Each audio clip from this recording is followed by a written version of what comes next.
नमस्कार मु डीसीपी भुवनेश्वर आपण मानक गोटे नुआ प्रकार साइबर फ्रॉड विषय रे सचेतन करने को चाहूँगी। आजिकाली देखा जाउछि गोटे नुआ प्रकार साइबर फ्रॉड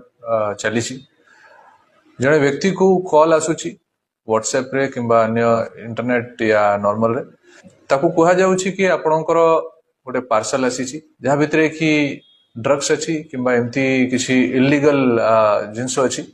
या छड़ा ताकू कहा जाउछि कि आपन नारे गोटे वारंट आसी और आपन को अरेस्ट कर दिया जिवो आ ये सब कहि कि से लोक को डराया जाउछि तापरे कॉल को गोटे अन्य व्यक्ति पाखरे ट्रांसफर कर दिया जाउछि जे कि तार परिचय पुलिस अधिकारी हिसाब रे दोछि आ से यूनिफॉर्म रे देखा जाउछि विक्टिम को स्काइप रो गोटे लिंक पठाया जाउछि आउ ताकू वीडियो कॉलिंग माध्यम रे ताकू कहा जाउछि कि तुमको अरेस्ट कर दिया जाइछि तमे हमर कस्टडी रे अछो तुम डिटेंशन रे अछो आ ताकू लंबा लंबा समय ताकू बसा होउछि ताकू डिप्रेस करा होउछि आ ताकू तार जिते भी पैसा बैंक रे अछि से एफडी अछि सब विषय रे ताकू इन्फॉर्मेशन निया जाउछि देखा जाइछि कि ये प्रकार रो जो डिजिटल अरेस्ट अछि ये डिजिटल अरेस्ट बेले बेले 2-3 दिन पर्यंत भी कंटिन्यू करूछि आउ टोटली